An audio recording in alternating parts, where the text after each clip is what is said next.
Your kids are grown now. My kids are looking for jobs. Yeah, that's summer camp. That's summer camp. Yeah, No more summer. Wine tasting camp, Pam. Yeah. There you go. Yeah, wine tasting camp for us. For the adults in the room. A quick reminder, you can now stream KTVU News anytime. You can download the Fox Local app. You can watch our newscast. We have all different shows on that app all day long, and at KTV.com as well. Scan that QR code you see right there on the right-hand side of your screen, and then select KTVU to watch us any time of the day. Thank you so much for joining us. Be sure to join us again for our next newscast coming your way at noon. You can always stay up to date on the latest news by going to KTVU.com. We're always updating the latest information there. We'll see you again at noon, and stay tuned for Take Two.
Welcome to Take Two. I am Sal Castaneda. Andre Sr.'s over there, too.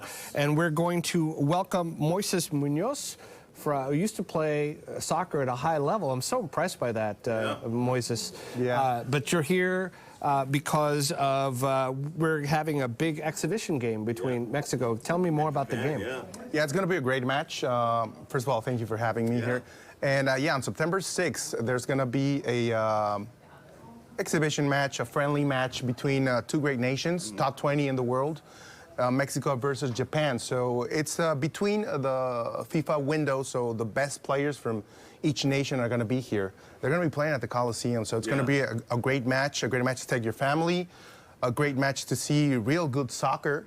And well, there's a lot of people from Mexico, from Japan, in the Bay Area, so it's going to be packed. I believe so. Yeah, it's going to be a great game. Yeah, Mexican fans are very, very passionate about. I mean, I know that other nations too, but here in the Bay Area, since we have so many, I've seen so many Mexican fans.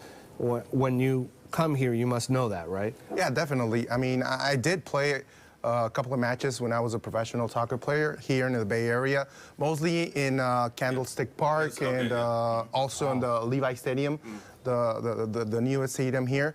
And I believe I was also here in the Coliseum. Mexico has played in the past years. I wondered if you played, Yeah, I believe so. Probably 2011. That's the last match that Mexico played here in the Coliseum against Paraguay. So maybe I was there. I mean, I don't really remember that. So many soccer matches over the years. Yes, yes, definitely. And so yeah, it's going to be a great match on Saturday, September 6th. You can get your tickets in somoslocales.com. Yep. That's where you can get them tickets. And then I recommend everybody to just go to the match and enjoy a very nice, friendly match. Family, definitely. Yeah, I just love the fact that soccer is really becoming so well known in the Bay Area. Yeah, there's the website. We put it at the bottom of the screen right there where you can get your tickets. You can go on there right now. The game's September 6th. I think it starts at 6 or 6 p.m. 6:30 or 6:30 p.m. yes. on September 6th. And oh yeah, oops, if you couldn't hear me, my mic was under my Mexico scarf that I was blessed These with. are nice. You know what? I think You know guys what? are welcome. I actually dropped my mic. I apologize about it. Now you guys can hear me. All right. So the website where you can get your tickets is right there on your screen. The game starts at 6:30, September 6th at the Coliseum. This friendly game between Mexico and Japan. And as you heard Moises say a moment ago, because we're so close, we have the best players from either team that's going to be playing that big game. It's going to be huge. I just love the fact that soccer is becoming. I mean, you know, it sounds old, and we've had soccer here in the Bay Area for many years. Yes. But as I was saying earlier on the 9 o'clock newscast on Channel 2, you know, when I first moved to this country, soccer was people. When I said football, people are like, no, that's not football, that's soccer. And they're like, oh, and I'm like, no, this is football. You know, that's why I've known it as, because around the world, that's what it's known as. And to see it really becoming a full-blown sport, and the Oakland Roots now, which, you know, you're impressed to see that take off as well, right? Yeah, definitely. I mean, I know a couple of players, actually, Jürgen Damm, who plays in Oakland Roots. I played against him back in Mexico. Wow. And also, I believe he was in the national team with me. So, yeah, I mean, like you said, soccer has grown a lot. I lived here in the Bay Area in Redwood City when I was a kid. And back then, we played a lot of soccer. And there was a lot of kids' leagues and youth leagues. And to see that eventually there was also professional teams like the San Jose Clash back in the day. Yeah. And now we have USL teams here in Oakland. I believe there's also one in Monterey. Yep. So, yeah, it's definitely nice to see that they're playing soccer here now at a professional level, and that kids and the youths that want to be professional soccer players, they have options. Yeah, they have something to look forward to, look up to. It's not just piggybacking on that, Andre. Did Moises, when you were playing soccer in Redwood City as a kid, did you ever imagine yourself playing for the Mexican national team? Never. I mean, it was probably like a dream that all kids have to represent their countries in either whatever sport they're playing. But for me, it was definitely soccer. And but I saw like a dream like and far away. Yeah. And when it became true, I mean, I was really happy. I came back to the Bay Area, saw a lot of friends, which I played soccer when I was a kid. A lot of family members. So, yeah, it was a dream come true, and it was something that I envisioned like very far away, and suddenly it was all coming suddenly true. you were there. Yeah, right? wow, it's nice to see that happen. And now we have the World Cup coming to our area, coming to North America, Central America, from Mexico. And so tell us how you feel about seeing this materialize here so close to home, a place where you grew up, a place where you visited, and now that we're going to be playing some matches down in Mexico as well. Tell me the feeling that goes through your mind when you see this happening and playing out right here in real time. I'm excited. I'm excited to see this this great event that's going to be coming next year. I mean, there's going to be matches in Mexico. Yeah. And a lot of, the biggest part of the matches are going to be here, held in the U.S. Yep. And, I mean, it's going to be the third World Cup for Mexico, second for the U.S.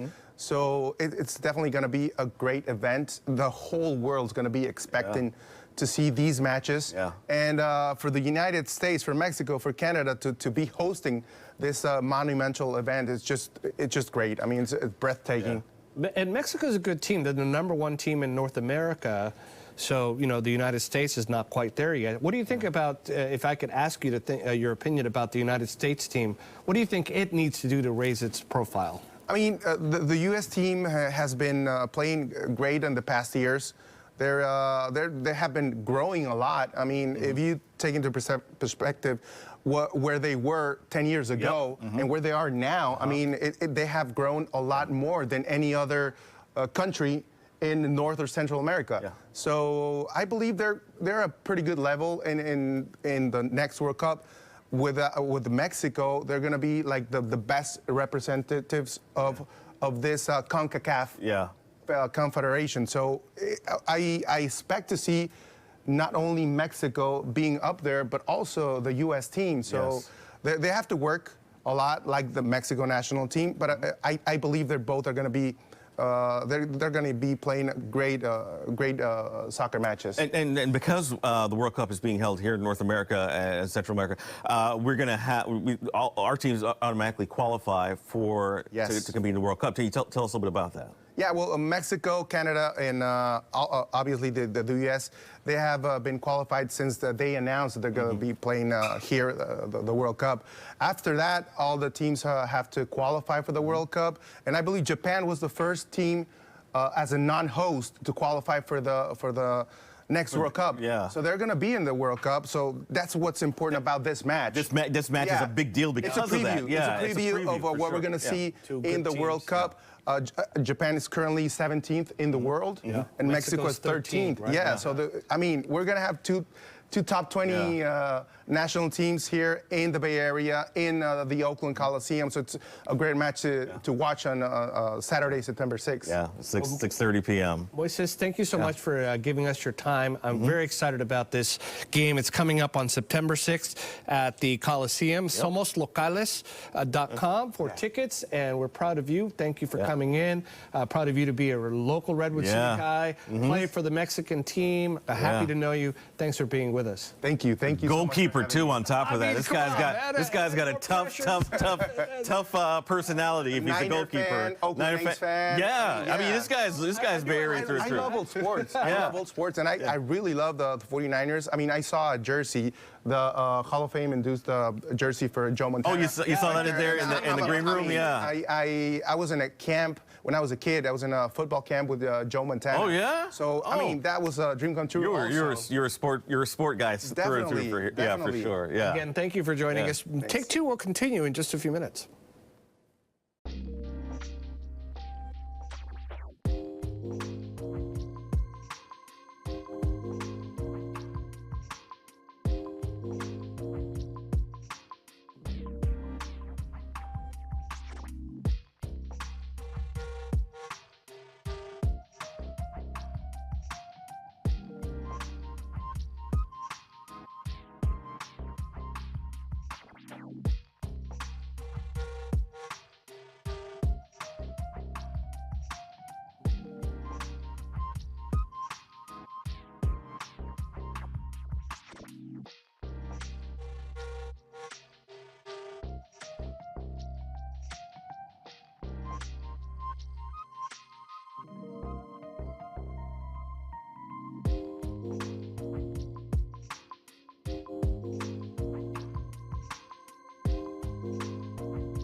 Welcome back to Take Two. I am Sal Castaneda. You know, I think I'm going to take this off now because we're going to switch topics, although I like that scarf. Looks pretty good. Let's bring in Devin Truby, who has been reporting for us from Golden Gate Park. Devin, I am very encouraged to see, there you are, encouraged to see all this business coming in because of all these concerts that are happening in Golden Gate Park. Our KTVU crew spoke to a lot of people who say they're very happy about all this business coming in from these big concerts. Yeah, that's right, Sal. I would say I like the scarf, but maybe this weekend tie-dye, probably a little bit more appropriate Tie-dye, for sure. Yeah, for Dead & Company. So they saw 180,000 people at the 3-day concert series at Golden Gate Park this weekend. So just to kind of put that in perspective, the last time that Dead & Co played 3 days in SF back in 2023, that was 120,000 people, and that raised $31 million for the city. So I would anticipate us seeing a little bit more than that, and the city expecting to see tens of millions of dollars as well. This is the first of 3 concerts. So this following weekend, we have the return of Outside Lands. That's an average of 75,000 people a day. And then on the following weekend, you have Zach Bryan playing as well. So really an opportunity every week and weekend until August 20th for businesses in the area. Devin, you know, one of the big things that has been happening around there is the detours you've been reporting on since last week. How are things going in that respect? What are we hearing about those detours in the area? Yeah, the cones are definitely staying out. Expect those closures, and especially parts of the park like the meadows and the polo fields to be closed at least until August 13th, but a majority until August 20th. Definitely to go on the website. We did see people running through the park this morning, but there are some detours kind of on the sidewalks.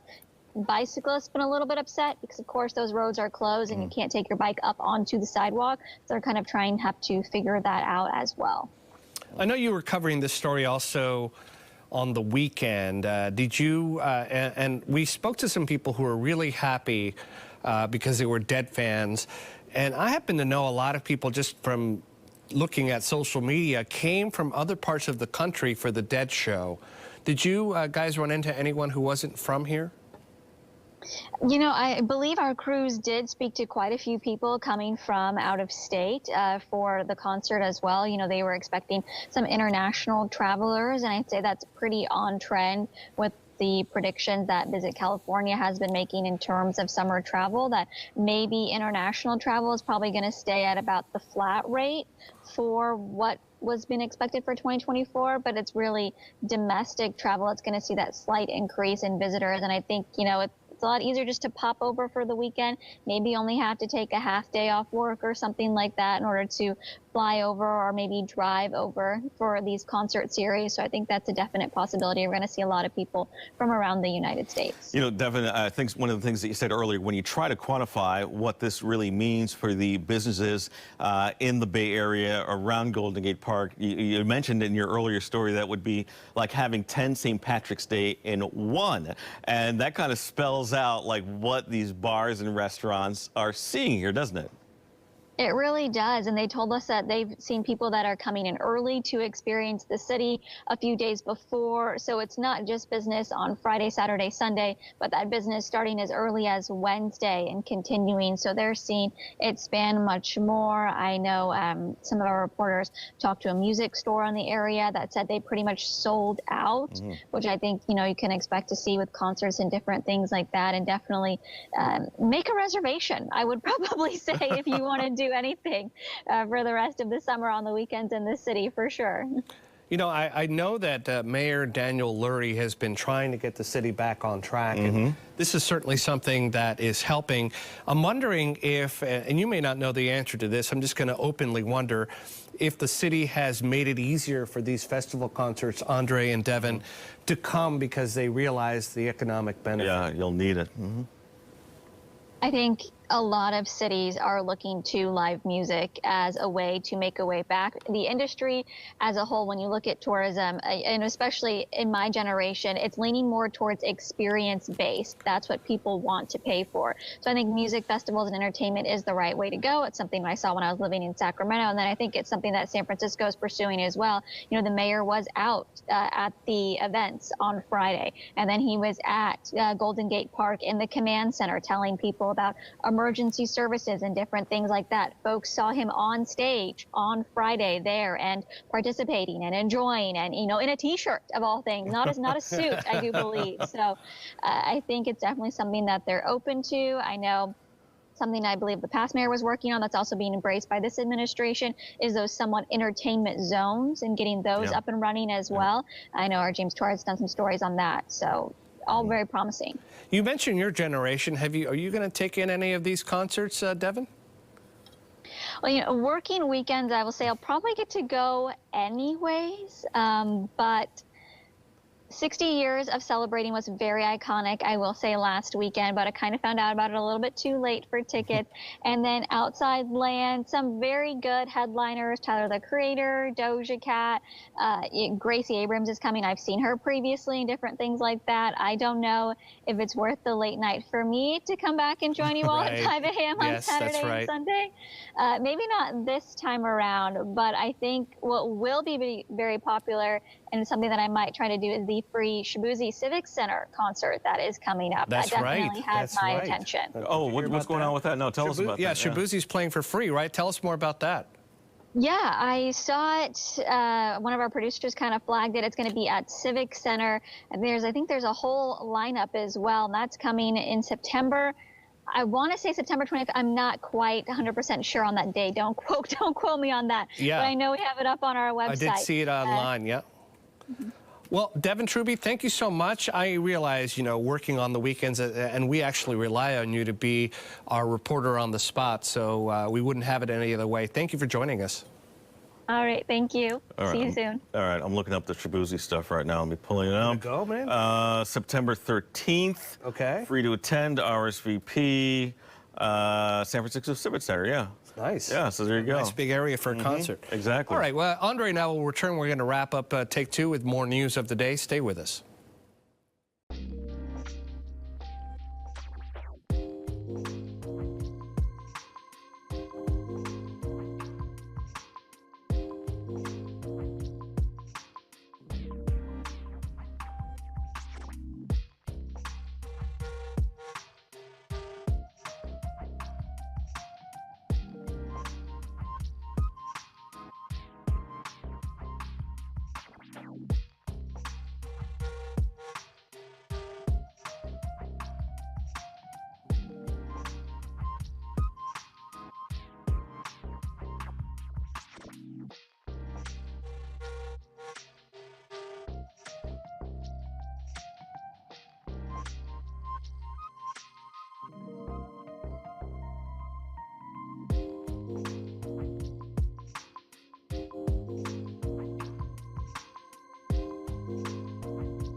Welcome back to Take Two. In the 9 o'clock show, we talked about a new survey that shows that nearly 1/3 of Americans who have traveled abroad deliberately choose destinations where they won't need to speak the foreign language. Now, it could get as ridiculous as you're in Paris, France, and you go eat at McDonald's because you know that someone will, and you don't go into the little cafe. And it doesn't have to be Paris because Paris is a big city, but let's just say you go to France and you stay in Paris because you know that if you go to the countryside, you're afraid. Right? You're afraid. And Andre, you and I have both traveled recently to other countries. I'm here to tell you that as long as you make a good effort, you have Google Translate with you, and you are nice and you are courteous and you try, you will get by. Just a lot of people feel anxiety about learning a language. So some of the things that Americans say, a significant number of Americans report feeling anxious about not being able to communicate while traveling. And particularly a high percentage of younger travelers experience this anxiety. Right. And the perceived difficulty in learning the language is another reason. That discourages them from attempting to learn basic travel phrases when they travel. Like, but where is the bathroom? Like, where's the bathroom? How much does it cost? But that is what the experts recommend. Just learn how to say things like, how do you say that? Como se dice, obrigado, which is thank you in Portuguese. Things, just basic things which will help you get, help people to know that you are at least trying. Right. And I found that trying is what is the key thing when trying to communicate with folks. And I have to say that I was a little bit, I wouldn't say fearful, but I was a little anxious about it before I did it. Sure, yeah. Right? And then after I did it, I found... Even though we travel to different countries all the time. Yeah. But it's still, I still get a little anxious about doing it. And you read about stuff like, I went to the Southeast Asia. I went to Thailand. You went to Vietnam, right? And you hear things, and it turns out that, yes, you should be careful, but no, you shouldn't go in fearful. You just have a good time. I just go to have a good time. I'm always, for safety reasons, I protect my safety, but it doesn't stop me from exploring an area that I have never been to and that is so brand new to me. I know people that travel the world to more difficult areas than I go to that don't speak the language, but that's part of the experience. You go, you try to learn about that culture, the people, the different things that you don't have in your own area. One of the things that experts do say is just practice a few key phrases as well. Hello, good morning, good evening, please, thank you, how are you, I'm sorry, excuse me, how much does that cost, where's the bathroom? Basic things. Just, carry your little list.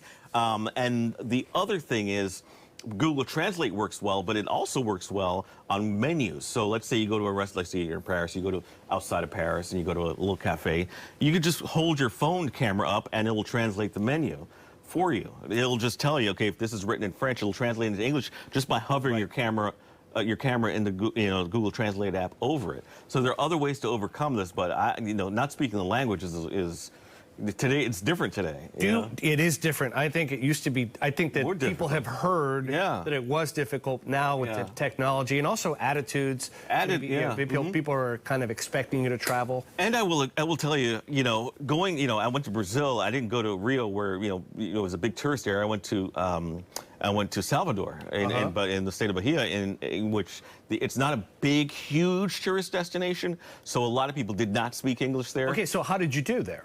I did fine. I mean, I tried. I said, if I had an issue when I was taking a cab or something, I would just talk into Google Translate, and they would talk into the phone as well. They understood. And they got it. They understood. Oh, so that's the thing. Yeah. See, nowadays, wherever you go, even in places when I went to Thailand, everyone had a phone. Yeah. Right? So they understand Translate. But I would hold my phone up. I'm like, I would talk to them, and they're like, they'd listen, and then I was like, go ahead and speak, and they would speak. Everyone totally gets it. I think that alone has changed the world. Exactly. I mean, there is no reason not to travel to an area that is completely completely opposite of what you know. And so I plan on doing it much more. I mean, my Spanish is, very limited. I mean, I can understand some basic things, some basic, phrases and so forth. Right.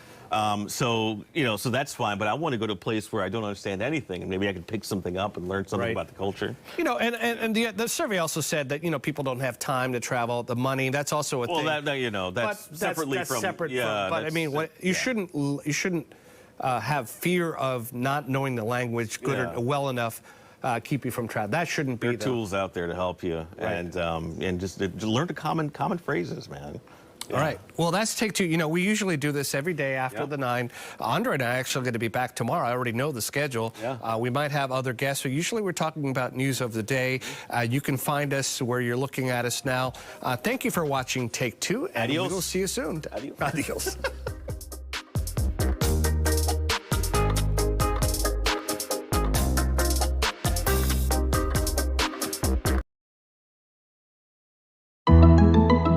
Welcome to Making Sense of AI Together, the podcast that explores how artificial intelligence is reshaping our everyday lives. I'm Claudine Wong, journalist and news anchor. And I'm Lisa Bernard, a former TV journalist, now creating AI content on my Instagram channel, Demystify AI. Each week, we break down the buzz, cut through the hype, and help you make sense of the AI that's becoming part of your world. And if you liked that intro, yes, AI helped us write it. We are putting it all to the test.